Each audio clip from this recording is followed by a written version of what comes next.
that's true. Naked Palpatine. Oh, you pick that one.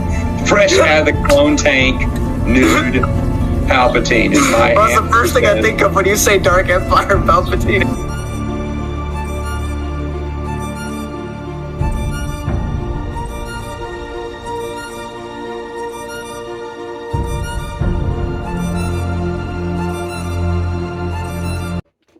Hello, and welcome everybody back to the expanded universe narrated by Disney, or Colonel Lucasfilm, whichever way you slice it. Legends. Today, I have for you the finale to the Dark Nest Trilogy by Troy Denning, Swarmware, with, even though this may not be the Japanese cover, this is still the coolest American cover of this trilogy. Because you got all the killing stuff, but then you got Luke using Electric Judgment. Even though I don't remember, I usually skim over action scenes unless there's a death or something. So he might have used Electric Judgment, which is just the light side version of Force Electricity, but it's a really cool little piece of art. I like that one quite a bit. And Luke looks visibly a little bit older, so that's pretty cool. And this is the conclusion of everything. Also, no Legends banner, so I forgot to mention those about the previous two, but that's also nice. So, again, this is, everything comes to a head. Jaina and Zek, again, get kind of dragged in with the Killiks, and they help the Killiks as this war erupts. You know, it was kind of like always like fueling, surfacing, but now the border conflict has become a full-on conflict. The Chiss are fighting the Killiks and are fighting the Joiners, and Raynar's there, and Lomi Plow's still around, and Lemma Raw's still around, and it must be stopped. Alongside that, you got Jason and all of his character development. You got Luke still trying to figure out more about his mother. You got Han and Leia doing stuff. Probably the least interesting part of the book is them, except for some scenes which are actually pretty good. And overall, just concluding this crisis so that it's all over and everything's fine, everything's good. But it's set up for the next big series, basically. But the issues with the Killiks and everything get resolved here. So overall, there's a lot of good moments that I want to talk about in spoilers, but it's a good finale to the crisis. I think this may be my favorite of the trilogy. One's pretty good, but there's a lot of dragging parts. I think two is actually also pretty good, or like when it's good, it's really good, but there's parts that drag.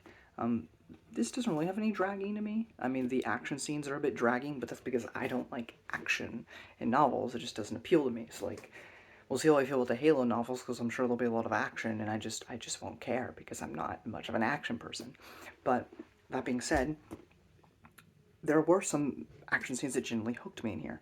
Like, I'll say, there was a fight between Leia and Lemma Rar, and that was quite interesting, because it's always been a missed opportunity for Leia to continue in her family's heritage, to be a Jedi Knight, and to see her hold her own, to be awesome, to defeat villains as a Jedi is amazing, because for 40 years, she didn't really do that. So it's cool to see, or 30 years, whatever. It's cool to see that here she's finally embraced and then able to be an active contributing member of the Jedi Council. So overall, without getting into spoilers, there's probably some shouting that you can hear because my brother sucks. But regardless, I think this is well worth your time. But yeah, I'm getting into spoilers now. If you don't want spoilers, get out of here. I'm sorry it's kind of vague, but I really want to talk about stuff, and I can't do that without getting into the plot. So we're going to do that now. But I do think it's a worthy finale to the entire trilogy, and I don't agree with haters anymore because I read it in context, which apparently they don't know how to do. So, it goes to say, form your own opinion. Maybe you'll hate it, and you won't agree with me. Maybe you'll be in complete agreement with me. Maybe you'll be somewhere in the middle. But never listen to just other people.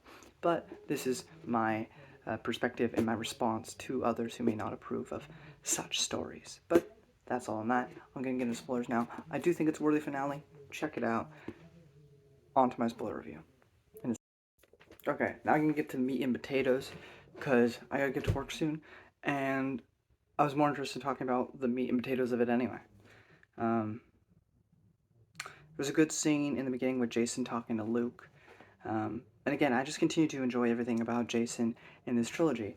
I really thought I was gonna have to, be like, yeah, yeah, yeah, it doesn't exactly work, but it's been 6 years, da da da da da, and make this whole spiel, and talk about like potential stories I could write in between, help fix it, as an EU writer would. But if you actually read it in context, it really isn't that big of a deal. It really shows the transition fairly well just within the trilogy. If you don't like it, that's okay. But it's not a contradiction at all. Luke makes a speech in the beginning, um, to kind of, because in the two books that have preceded it, the Jedi have been consistently fighting and arguing about what to do. And I used to say that Luke's Jedi Order is the best that the Jedi Order ever was or ever would be. And in a sense, I'm right, but in a sense, I'm wrong. Um, and maybe this could be attributed to any era. But Luke, as kind of the leader of everyone, kind of keeps everything gelled and working well together. Without Luke, I don't know how well that would actually function. Like, if Luke were to die, I legitimately don't know how the New Jedi Order would function without him. Now, of course, people say, well, if Jason, then everything would have been fine. Maybe? I don't. Press X to doubt. Same thing with. We do have some examples because in Fate of the Jedi, there is no Luke. We're not going to get too much in that because that's long down the line. But there's no Luke at the moment. He's busy.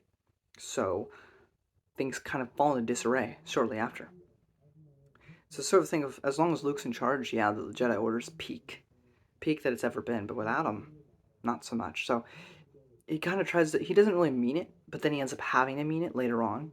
He's just trying to threaten them to kind of get them to wake up by saying, no, from now on, there's going to be no diplomacy. There's going to be no discussion. I am the Jedi Grand Master, Luke Skywalker, and you will obey. But later on, he kind of actually actively decides, I have to do this now. I have to be the one in charge.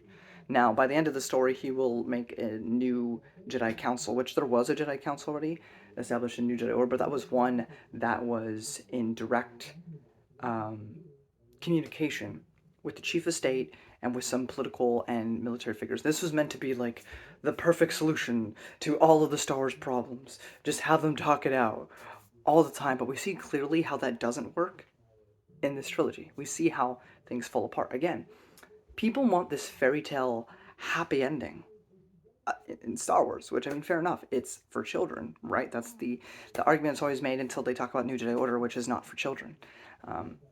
But in real life, things aren't so. You don't find the love of your life, get married, and then it's all happily ever after, no issues ever arise again. That's not how real life works. And so we see here that the problems of working completely congruently with political figures and stuff sounds good on paper, like everybody keeps checks and balances, everybody fine. But then Chief Amos kept making demands in this trilogy, kept calling the Jedi our Jedi, which it's not the government's, it's Luke's. It's the Force's Jedi, not any one political figure. They're meant to be beyond that. They're meant to be greater than that. So he decides we can still be advisory, but we're going to go back to what the prequels did, minus a couple things. So by reestablishing a Jedi Council on, Coruscant, you saw that similar thing of the prequels, but Luke wants to make sure he is not beholden to Chief Amos, like how the Jedi were beholden to Palpatine, because while Chief Amos promised at the end of New Jedi Order that that's not how it would be, it kind of is becoming that in Dark Nest, especially when this big crisis arose. Again, promises are nice during conflict when you're all in agreement and you're all on the same page about what it is that you want to do, but when it comes down to, oh, here's the next crisis, now you need to obey me. Well, that's not the deal we made. Yeah, well, that was when we were in complete agreement. Now we're in opposition. Problems arise. I like it. I like how it works out. Yeah, so Luke declares himself the Grand Master. he also makes an ultimatum that if your loyalties do not lie 100% with the Jedi Order, then it's best that you leave. He was hoping that more people would consider that and stay, but many people do leave. One of them being Tino Ka, and that makes sense. It's sad. He does say, though, like, no matter what, you will always be a Jedi, but I understand your decision. So he lets her keep her lightsaber. But she's like, yeah, I'm the Queen of Hapes. You know, I'm not really around to do Jedi missions or to be here at the temple or to be at the academy on Ossus, so I'm not much of a Jedi. I can't really devote all my time to it, so I gotta drop it. And fair enough. And thank God, thank the God in heaven, thank whoever, thank Troy Denning, thank the universe, thank everyone in that exists that Danny Quee leaves. Happiest moment of my entire life in this book. I'm exaggerating a little bit, but it was great. Danny Quee's like, Zoma Zakat, the Vong. That's always going to be the center of my heart. I can't be a Jedi. It was never meant for me. I must leave. Good. Bye. Shoo. It was nice knowing you. Go away. Great. Beautiful. Best moment of this entire book right here. Danny Quee F's off. That was amazing. To all you Danny Quee lovers, sucks to be you. I'm glad, though. There's a really funny... Matt mentioned this in his review of this book. But Han and Leia speculate, along with Luke and Mara, that maybe Tino Ka's kid is ugly. Hence why she won't talk to them about it or tell them about the father. And, you know, I think it's kind of just, you know, it's too far from Star Wars, but there's a little bit of humor like would be in Star Wars, and, you know, so I liked it. It was a nice little joke there. And then we have the next amazing thing, which is that Luke calls out Corran for being pompous. X-Wing people, Michael Stackpole seething. Because Corran comes in. And he's like, oh, you know, Luke, I'm always... My loyalty's so divided because I want to be the best Jedi I can be, but I keep siding with Galactic Alliance because I think that's where our heart lies, and I keep arguing and fighting with the other Jedi about stuff. So, for the sake of the Order, I think it's best that I leave. And it looks like, shut up. Stay or leave. Stop with this. You're not the main character, essentially. You were in your X-Wing books, you're not now, so stop. Either stay or leave. But stop acting like you're the center of the universe. Stop acting so pompous. Oh, preach. Oh my God, that was an amazing moment. I swear, that was so great. And it's gonna piss people off, but it was such a good scene. It was so good. And people hate on this trilogy, but here you have a nice little moment in this book where Jason's just loving his parents. They're about to go on this next mission to kind of help stop this crisis. And Jason, again, because Jason's still a good person in this trilogy. His priorities change. He acts a little bit different. There are seeds here that can lead to something bad, but he's still a good character in this trilogy. And he even goes, starts getting choked up because he starts thinking about the next generation of Jedi Knights. How he is the future. How everyone else is the future. And his parents have been doing this for years. And the thought of losing them hurts him. And he gets choked up as they're walking away. He's like, I'll miss you. Come back, alright? You know? And Han's like, why, you get another one of those visions? Nah, yeah, basically, I love you guys. You know, and it's a little small moment, but it's a really sweet and humanizing moment. But this is just a complete departure from Jason. Jason has no feelings, no love or anything to give to anyone in this entire trilogy. He's just a clone of Jason. He doesn't act anything like Jason. Exhibit A, that scene right there. I think you just don't know what you're talking about. So let's leave the ignorance out of this.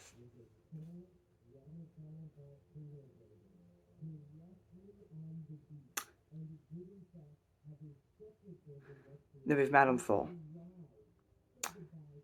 it was interesting to see her again because, her and her husband had a huge plot line in Young Jedi Knights. It's cool to see her here. She's clearly afraid for her son. And, a lot of people are asking Luke to do a bunch of different things. Jason wants Rhaenyra dead. He sees that as the best way to protect, his loved ones and everything. And thinks it will immediately stop the killing threat. Many others don't want him dead. Obviously, his mother being one of them. So it was cool to see her, though. And then we get one of the other scenes with R2D2 showing Luke some of the past. And this is when, Jason's... When when Anakin Skywalker's come back from the temple, and he's going, and he just slaughtered the younglings and everything, comes home to see Padme, and tells her, like, I need to protect you, It's very possessive, very obsessive. And this is one of the first differences. Now, notice here that Jason doesn't say that his grandfather was right, only that he understands and sympathizes with his situation. So he goes, I just see a man that wants to protect his wife and the thing he loves most. Now, again, he just learned, like maybe a couple months ago now, that he's a father. That's going to massively change things for him. But he's not saying that his grandfather was right in this scene to be so needy and possessive. He's just saying that I understand the motivation and where that comes from. So, but it was a good scene. Mara and Jason. I wrote this down twice. But it's interesting. I love how much faith and trust she puts into Jason. It's almost as if, in a sense, and this may be me reading into it, but because of what Mara grew up with Palpatine, and, not the easiest of childhoods, a little bit darker of a childhood, that she, in a sense, relates to Jason because of what he went through in New Jedi Order, the losses he faced and the things he went through. So it's almost like she feels a sort of camaraderie with him, and I think that's really neat.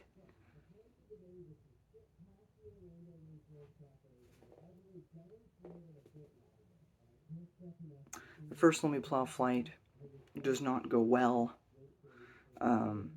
but it's just a thing of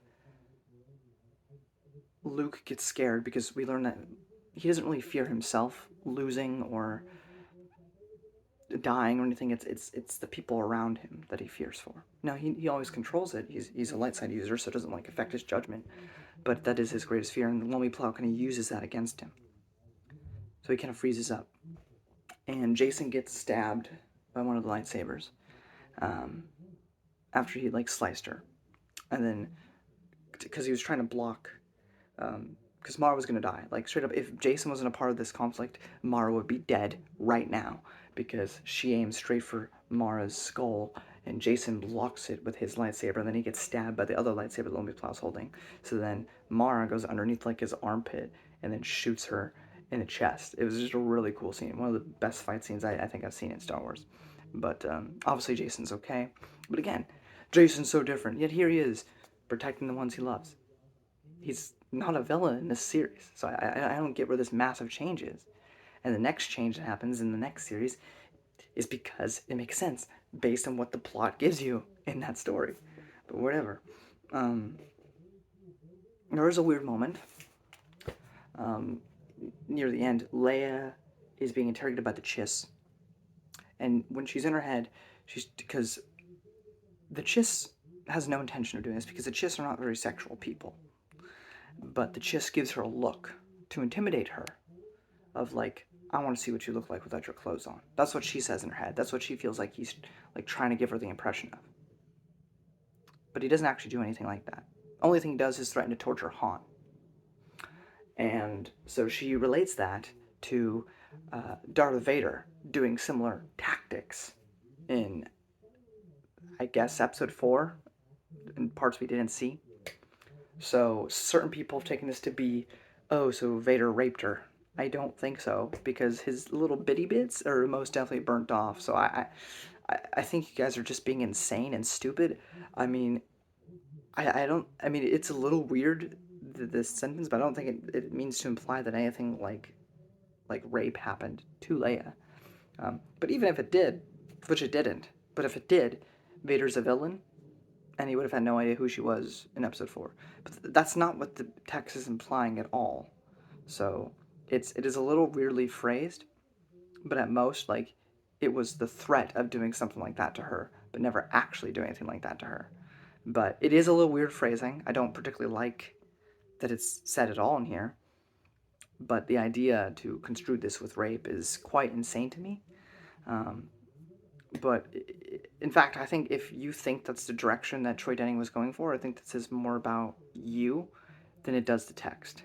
But whatever. It was a weird scene that I wasn't particularly fond of, though it was cool that at the end Han comes in giving her a hug, he's completely fine, and she's like, what? Because he got like an ear cut off, but it was just a look-alike that looked like him. Don't know where they found that, but good for them. Outside of Thraken, I don't know where they would have found something like that. So that was a little weird. And again, Mara and Jason. She put so much trust into this guy. I love it. I love the bond that they have, and it will only be harder in the next series to deal with that. But no, she has full faith in Jason. She thinks that Jason is right there next to Luke in terms of his force abilities, force knowledge, and his wisdom. She disagrees with him sometimes, but like Jason puts a force illusion on Luke that makes him think that Mara's dead, and Mara's like semi iffy about it, but she lets him do it because Luke needs to realize that Lonely Plow is going to play on his fears. So if he's not ready, then he shouldn't do it. And there's some amazing scenes and discussions between Luke and Jason and Mara about that. In fact, this is when the big kind of thing happens where, you know, again, Jason recommends you need to kill Raynar. And then, you know, and something they reiterate in this entire trilogy is that Jason, despite any changes, is a good Jedi. That he is a good Jedi in this trilogy, because he still is a Jedi, he still is a hero. There's just some things that are teetering him to something else. Because the dark side does corrupt.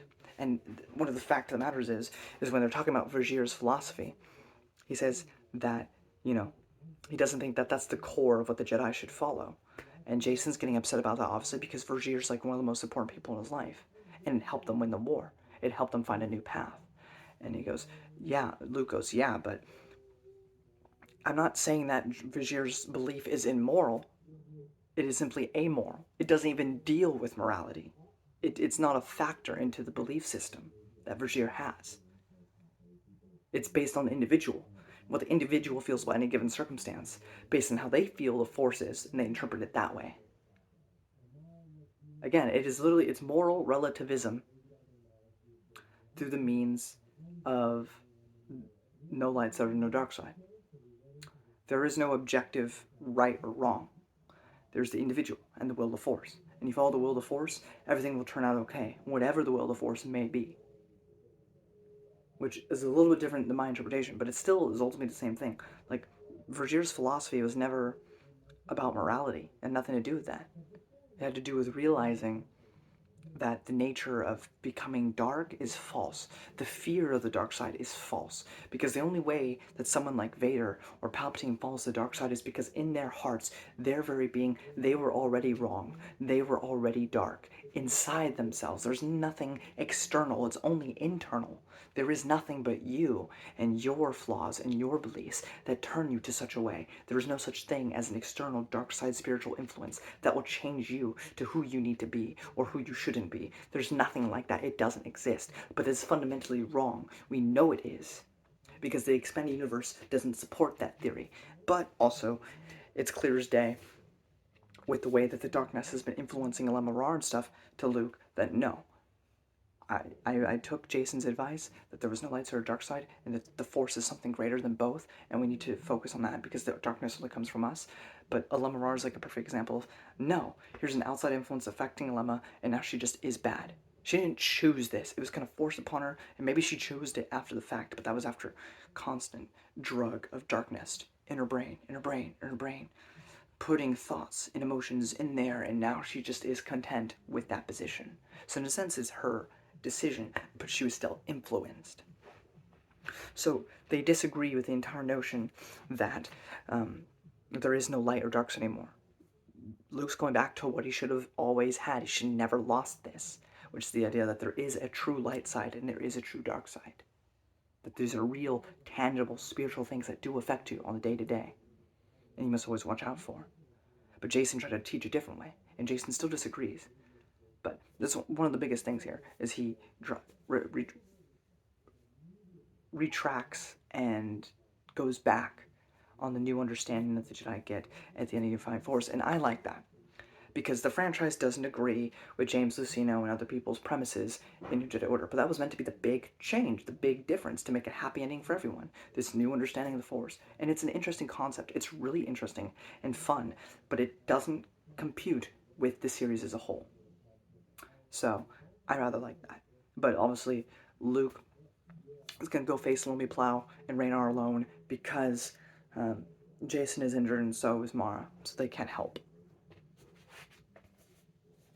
I've got nothing to say about really Zack and Jaina. Zack and Jaina have been kind of wasted in this trilogy. They get a couple moments to shine, but all in all, they are half bug people. And if there is a genuine flaw of this book, it is that. Jaina, the Sword of the Jedi, who never really gets a moment to shine. And this has been a problem with all of New Jedi Order, even in her own books. She's meant to be this incredible character, this Sword of the Jedi, but none of the books I feel have really established this yet. And I don't feel the next series will. I don't feel Fate of the Jedi will. I don't feel any book has successfully made Jaina be this larger-than-life Sword of the Jedi that she's meant to be. Maybe if the EU gets continued, we can actually see her fulfill such a destiny. But as of now, it doesn't seem to compute. But that is one of the weaker aspects of this trilogy. It's just her entire arc with Zack. Jag. It is hard to see Jag be on the opposing side, obviously because the Chiss are a heavy part of this conflict, and for all intents and purposes, Jag is a Chiss. So, by the end of it, he gets shot down. He is not dead. He will appear in the next series, but he is out of commission for now. And then we have Leia versus Lemma, round 3. And oh boy, it was incredible. It was a really good fight. I was really glad to see Leia get to really throw down for once. Now, this one I can't defend as much as Raynar. Alemerar is seemingly eaten by a monster. But spoiler alert, she will pop up in the next series. So, she's presumed dead. We clearly saw her get put in the mouth of a thing.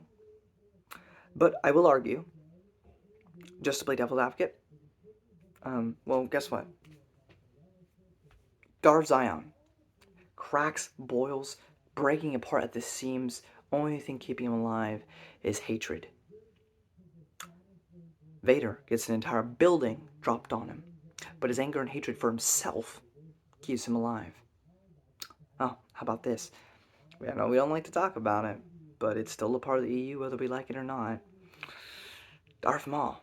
Hatred kept him alive. So we have examples of this throughout the expanding universe.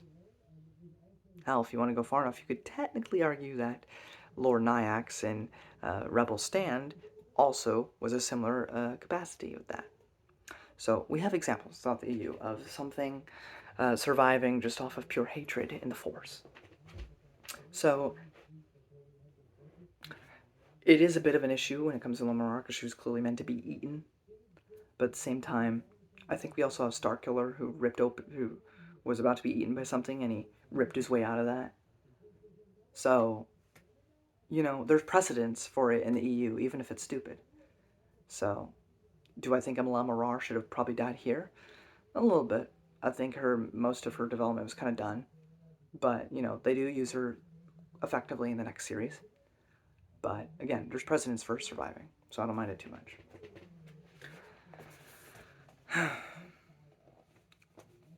Luke kills Lumi Plow, slices her in 4 parts, so that was great, but saves Raynar.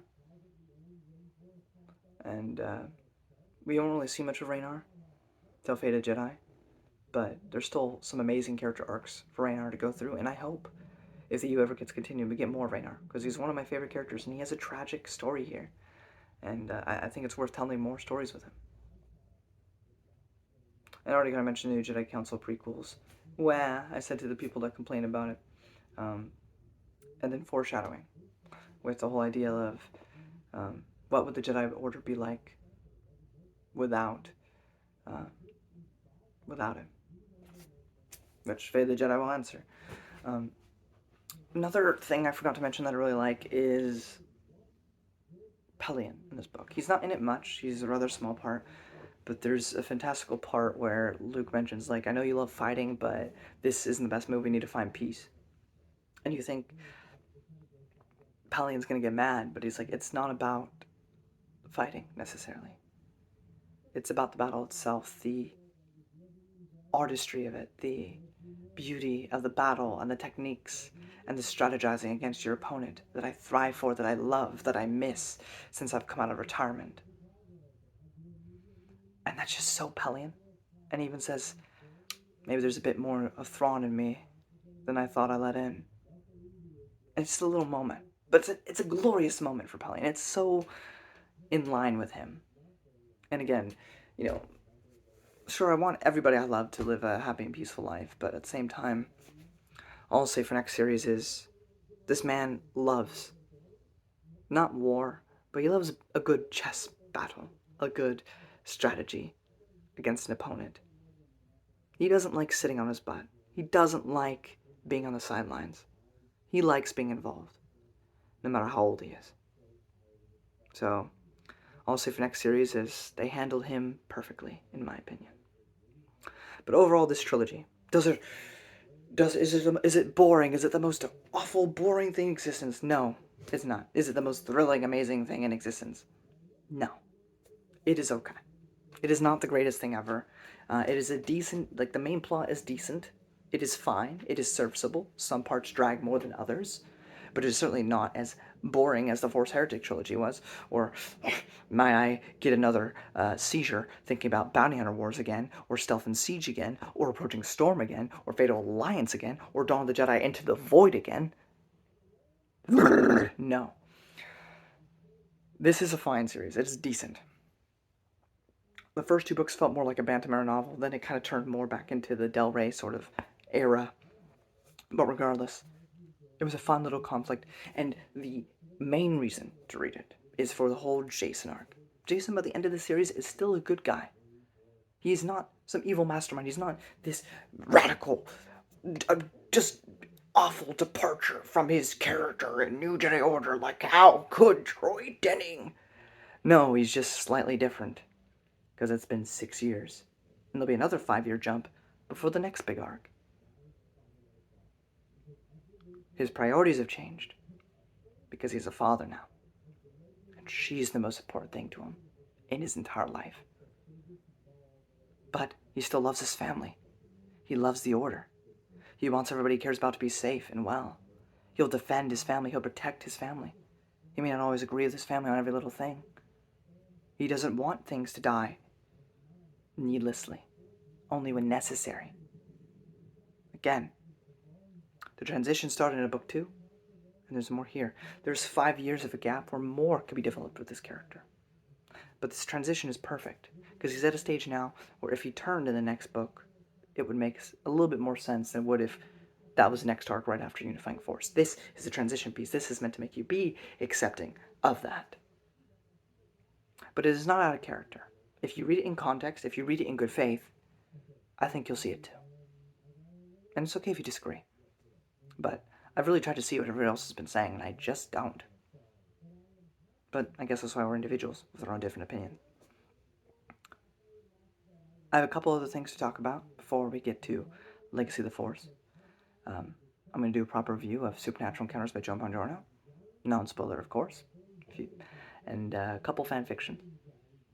And then we'll start my second favorite series, next to Legacy of the Force, or next to New Jedi Order, which is Legacy of the Force. So until next time, guys, may the Force be with you.